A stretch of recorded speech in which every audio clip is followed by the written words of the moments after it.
VTEC dan VVT-i adalah teknologi yang dimiliki oleh Honda dan Toyota.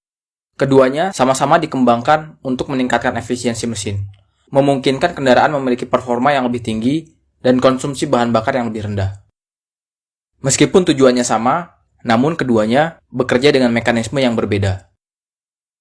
VTEC singkatan dari Variable Valve Lift and Timing Electronic Control, yang berarti variasi pada jarak dan lama bukaan katup yang dikendalikan secara elektronik.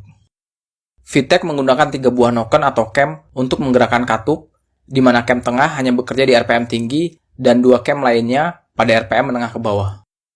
Cam putaran bawah memiliki profil bukaan atau lift yang pendek, dan cam tengah memiliki profil lift yang lebih tinggi dan durasi yang sedikit lebih lama.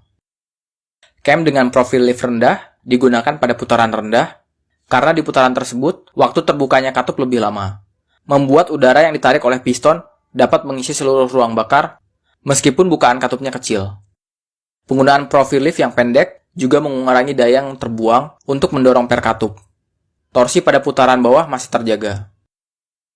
Pada putaran tinggi, ketika waktu terbukanya katup menjadi sangat singkat, piston akan kesulitan menarik udara untuk mengisi seluruh ruang bakar. Oleh karena itu, digunakan cam atau noken yang profil lift tinggi dan durasi yang sedikit lebih lama agar udara mampu mengisi seluruh ruang bakar. Ruang bakar dapat terus mengolah banyak udara dan bahan bakar untuk bekerja pada putaran yang lebih tinggi.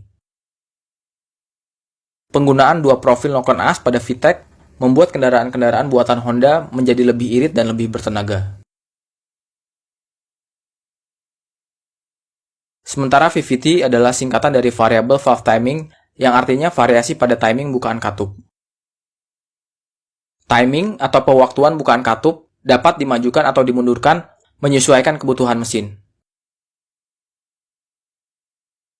Pemindahan timing dilakukan dengan memisahkan noken as dan gear penggerak, sehingga noken as dapat bergerak relatif terhadap rantai timing. Noken as terhubung langsung dengan fan, dan gear rantai timing terhubung dengan VVT housing.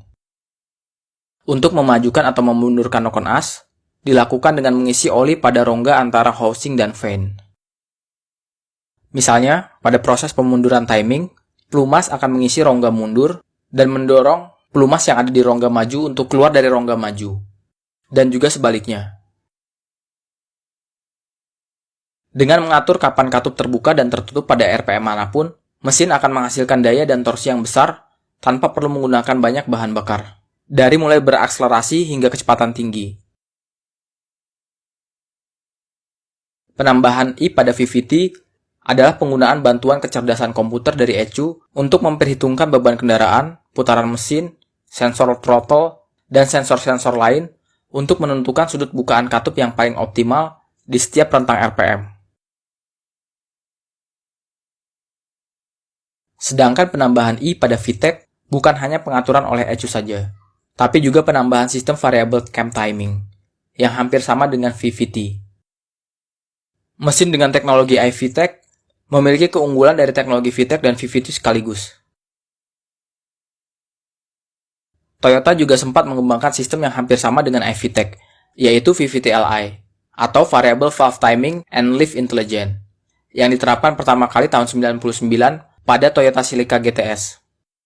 Namun tidak lagi diproduksi karena teknologi ini tidak mampu memenuhi standar emisi Euro 4.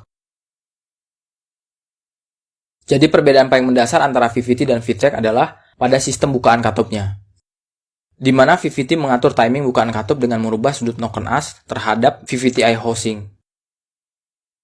Sedangkan VTEC mengatur lift dan durasi bukaan katup pada putaran rendah dan putaran tinggi. VTEC hanya bekerja pada putaran tinggi, sementara VVT bekerja pada semua rentang RPM. Keduanya dapat bekerja dengan sangat efisien pada putaran menengah ke bawah dengan menghasilkan torsi yang baik tanpa memerlukan banyak bahan bakar. Sementara pada putaran tinggi, VTEC mampu menghasilkan daya yang lebih besar dengan memanfaatkan cam yang berprofil agresif. Sedangkan iVTEC adalah gabungan antara VVT-i dan VTEC, sehingga memiliki kelebihan dari kedua sistem tersebut. Lalu bagaimana dengan perbedaan performa aktual mesin VVT-i dan iVTEC? Kita bisa membandingkan kedua mesin tersebut yang dipasarkan di dalam negeri yang memiliki kapasitas yang sama, yaitu 1200 cc, 1500 cc, dan 2000 cc. Di kelas 1200 cc, daya dan torsi mesin VTEC dan VVT-i hampir sama. Mesin iVTEC yang lebih rumit hanya unggul 2 horsepower dan 2 Nm dari mesin VVT-i yang lebih sederhana. Di kelas 1500 cc, iVTEC memberikan perbedaan torsi yang cukup signifikan, bahkan dayanya lebih besar dari 10%. Di kelas 2000 cc, perbedaan daya maksimalnya hingga lebih dari 12%, dan torsinya hanya selisih sekitar 3%.